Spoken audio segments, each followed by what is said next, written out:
Alors, bienvenue pour cette première vidéo où on va faire une critique des deux premiers épisodes de Jujutsu Kaisen, saison 3. Sur cette chaîne, on va analyser les épisodes qui seront sortis de certaines séries, de certains animés, de certains films également. En intro, ça c'est la saison 3 de Jujutsu Kaisen qui est sortie. Saison 1 et 2, je les ai démarrés assez tardivement. Et ça a été très dur d'y entrer.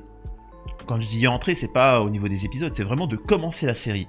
Et elle avait pas une réputation exceptionnelle. Les gens apprécient, c'est une très bonne série, etc. Mais il n'y avait pas je trouve, de hype comme Naruto, comme Hunter x Hunter, l'attaque des Titans, Shingeki no Kyojin, etc. Et j'ai commencé à regarder ça un petit peu en traînant la patte. Et en fait, c'est, je dirais, pour l'instant, le digne héritier de Hunter x Hunter. C'est vraiment magnifique. Pour beaucoup, je regarde un petit peu ceux qui traitent les mangas, les animés, les séries, les choses comme ça, ne maîtrisent pas le sujet. Il y a un élément très important où la majeure partie des mangas ne respectent pas au bout d'un moment, et c'est pour ça que des mangas font un flop, même des séries, c'est le personnage principal. Alors pour beaucoup, certains vont vous dire que Dragon Ball, par exemple dans Dragon Ball, le personnage principal c'est Sangoku, ce qui est faux. Il y en a beaucoup qui vont penser que le personnage principal dans Naruto, c'est Naruto, ce qui est faux. Le personnage principal dans une œuvre, c'est le monde, c'est l'univers. C'est très important. Les codes qu'on y injecte.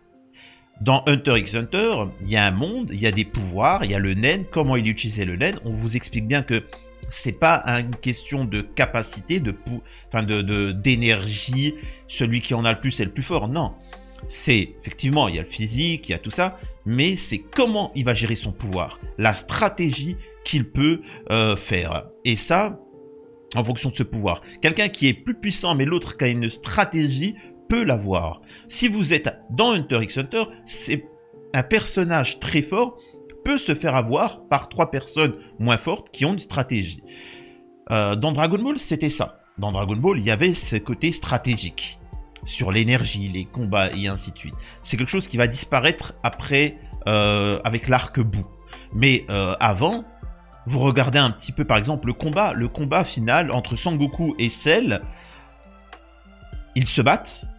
Au bout d'un moment, Sangoku arrête de se battre. Il déclare forfait. Et tout le monde ils ne comprennent pas son geste, mais ils ne sont plus inquiets. Parce qu'il est dit que, si je ne me trompe pas, Cell a perdu la moitié de son énergie avec le combat. Donc au final, les autres peuvent l'enchaîner. Vegeta peut s'occuper de lui, et ainsi de suite, etc. Donc c'est beaucoup plus facile. Bon, après, il va lui passer un haricot magique, bon, vous savez ce qu'il en est. Mais au bout d'un moment, Dragon Ball, évoluant, ne respecte plus l'énergie, la capacité et ainsi de suite. Toutes ces choses-là, ça envoie des boules de feu en veux-tu en voilà. Il n'y a plus la question de la gestion de l'énergie et ainsi de suite. Hunter x Hunter respecte ça du début jusqu'à la fin de la série. On respecte l'univers. Naruto, par exemple, que ce soit dans l'histoire ou même justement dans ses codes, le nen, le truc, l'énergie, ceci, il n'y a plus ça à la fin. À la fin, c'est des feux d'artifice d'énergie, des je ne sais pas quoi, voilà. Il ne respecte plus, il n'y a plus aucune logique, il n'y a plus de stratégie. Jujutsu Kaisen respecte son monde à l'heure actuelle. Il respecte son monde, le monde, les codes qui ont été créés sont respectés. Et ça, c'est plaisant, c'est véritablement plaisant. C'est une œuvre à voir absolument. Et donc voilà. Donc moi j'ai démarré et j'ai surkiffé. Vraiment. Aussi le côté réaliste. C'est-à-dire que la moindre erreur que tu peux faire, eh ben tu la payes d'un membre ou de ta vie. Voilà. J'aime ce côté où tous les personnages peuvent disparaître. Il n'y a pas de bouclier magique. Donc ça aussi c'est très intéressant. Et donc voilà, donc je ressens cette vibe, ce côté un peu plus mature, moins guignolesque que dans certains animés ou mangas. Et c'est juste magnifique, que ce soit la musique, le style graphique, ça change. Franchement c'est original, ça fait plaisir. Donc saison 1, saison 2, très bien. On arrive sur la saison 3, où là je me pose beaucoup de questions. Et donc justement là, on va faire une critique des 2 premiers épisodes qui sont sortis. Alors, avis général, mettez stop sur cette vidéo, parce que moi je vais faire des vidéos, je vais analyser, je vais commenter, je vais essayer de pas trop spoiler, rester très vague. Allez absolument voir. Alors si vous n'avez pas vu, regardez la saison 1, la saison 2 et tapez-vous cette saison 3. C'est incroyable. Alors l'épisode 1, il démarre. C'est artistique. Alors moi je regarde juste l'anime, hein. Je sais pas ce qui se passe parce que le manga est bien plus en avance, bien évidemment. Rassurez-moi, la qualité c'est artistique là, ça va se calmer un petit peu quand même. Parce que le niveau, il est vraiment élevé. Il est vraiment élevé dans le style, c'est incroyable. On arrive un petit peu sur ce qui s'était passé dans la saison 2, c'est-à-dire que Tokyo est complètement KO, les démons, les fléaux sont partout. Par contre, j'ai une petite question, je n'arrive toujours pas à saisir qui est réellement l'antagoniste de fin. J'ai l'impression qu'en fait on nous l'a pas présenté. On nous l'a pas présenté. Alors bien sûr, hein, il y a l'ancien meilleur ami de Gojo, etc. Avec son, je suis très bien, je suis pas débile, je l'ai vu ça. Mais j'ai l'impression que j'ai loupé un épisode. Je comprends pas c'est quoi l'objectif, le but. J'ai peut-être loupé des choses, hein. Donc si on pourrait m'éclaircir, ou c'est fait exprès. Donc là on a Tokyo qui est envahi de fléaux. On a le personnage principal, Itadori, qui essaye d'éliminer un petit peu forcément tous les fléaux. Ils se sont un peu coupables de tout ce qui s'est passé. On revient sur la famille principale des exorcistes, les Zenin. Donc il y a un nouveau chef de famille. Et c'est juste incroyable. L'épisode, c'est vraiment la qualité d'un film, d'animation, c'est vraiment incroyable.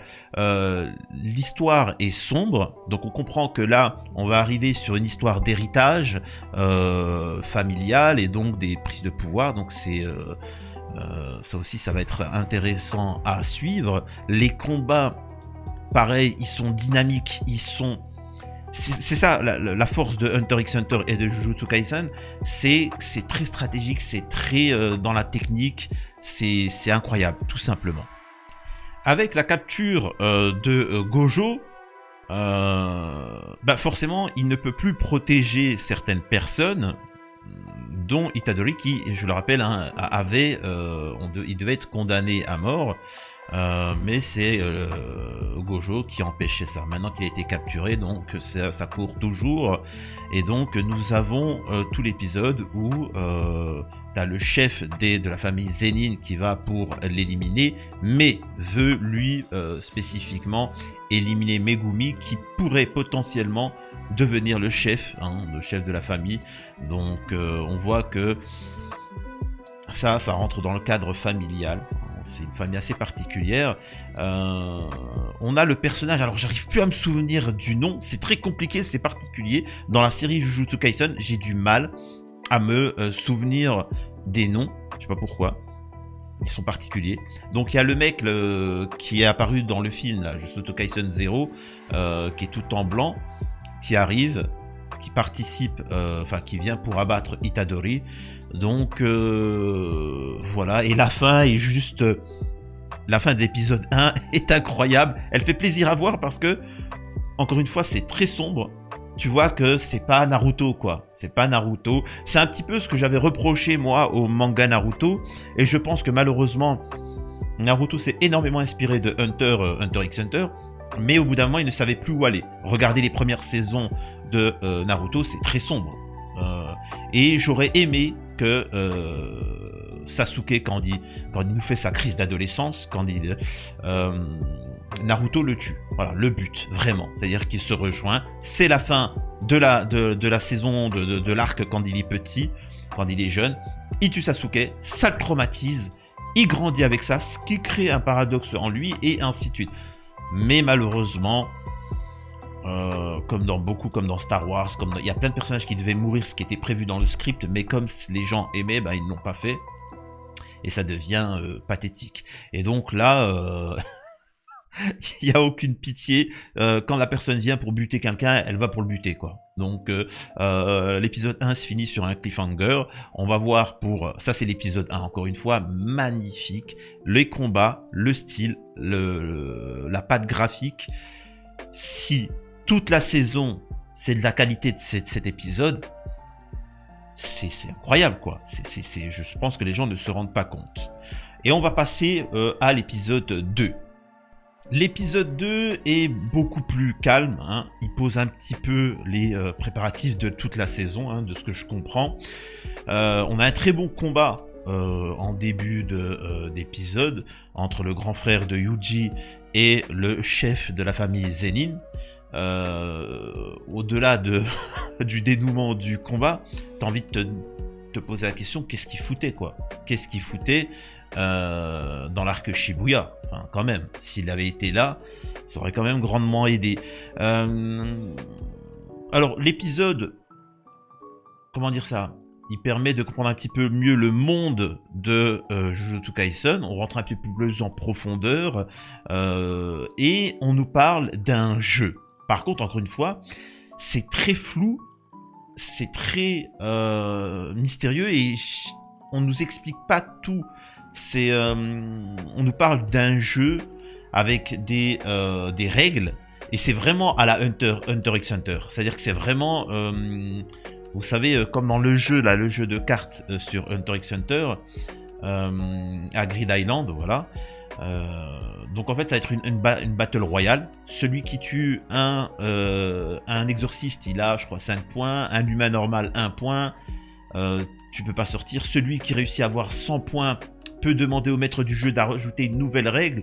Donc il y a certaines règles, donc forcément t'as des gens qui aiment l'action, qui vont ajouter des règles, je sais pas, hein, j'imagine qu'ils vont être très intéressantes. Et donc voilà, mais encore une fois, peut-être je suis totalement idiot, j'ai pas envie de revoir la saison 1 et 2, parce que j'aime malgré tout le fait de côté un petit peu, d'être un peu dans le flou, dans le brouillard, sauf si vraiment j'ai loupé des choses, mais on va assister à une battle royale, mais qui en fait? C'est qui organise ça et pourquoi?